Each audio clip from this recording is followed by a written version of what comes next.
You don't think nurses are well treated by the NMC then? Is the NMC fit for purpose itself? Is the NMC fit for purpose itself? Well, in a word, no. I don't think it is. Like I said earlier, I think it's antiquated. I worry for, they've got this new 6-pillared transformation plan. It's another great big design that's come around as a result of complaints and change that people try to drive through. And I've seen it in organisations over the years, over and over and over and over again. In government, government's fundamentally stayed the same. In healthcare, and healthcare's fundamentally stayed the same. And I've got no doubt that they'll go through this 6-pillar transformation plan, and things will fundamentally stay the same. Do you think the NMC is fit for purpose? No, I don't.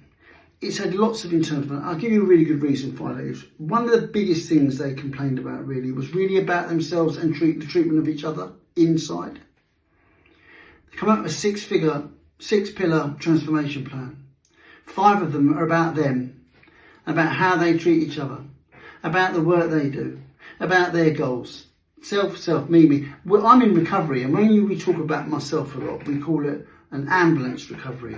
Me, because it sounds a bit like an. And they're very much like that at the NMC at the minute. At the very end of this 6-pillar transformation plan, they added one, which was about us. It was about getting referrals through quicker and dealing with referrals better and being better. So we kind of got added on at the end. We got consulted after the transformation plan had been written and implemented and kicked off, and it had been launched. Then we got spoken to about it, and we get sort of spoken to about it from time to time. But is the NMC fit for purpose? No, it's nowhere near fit for purpose. It failed. What was it recently? I can't remember. It's 7 of 18 professional standards recently by the Professional Standards Authority. 7 out of 18. Think about that. What's that? It's a third, more than a third.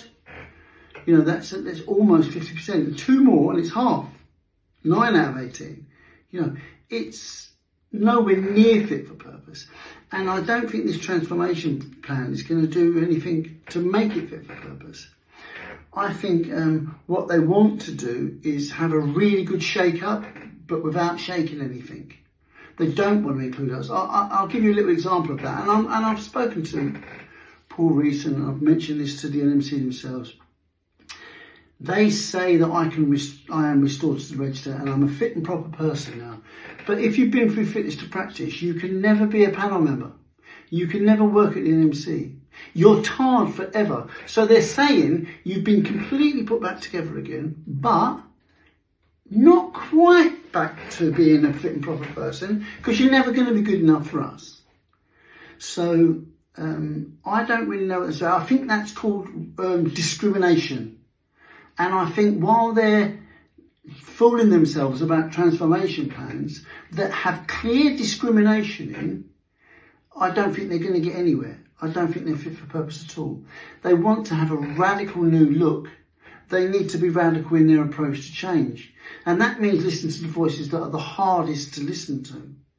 That means that, the ones who get hurt by their process are the ones that are going to know how to fix it, but they just won't have that. They still think that the person who can fix it's the person with the great CV, who's never made a mistake anywhere. They don't want, I was going to say mavericks then, because none of us are mavericks, we just want the right thing, but they don't want people who are going to do anything other than keep things comfortable for them, I had a little joke recently.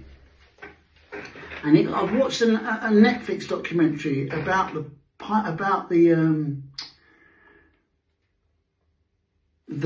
submarine that went down to the Titan submersible that went down to the Titanic.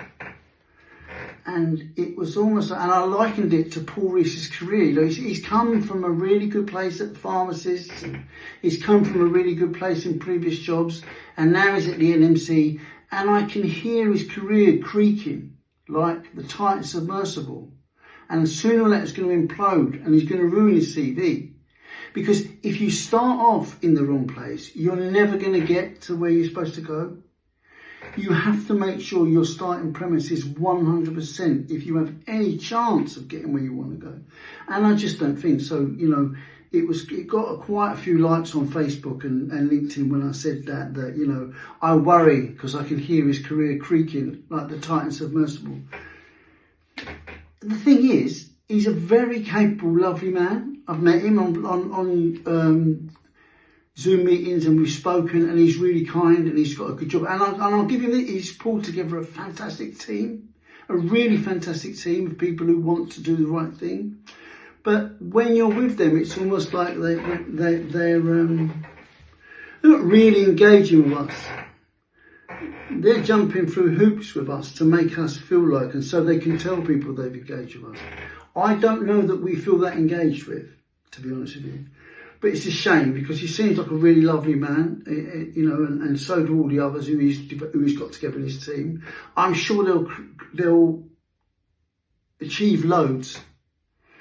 They just won't achieve fairness in fitness to practice.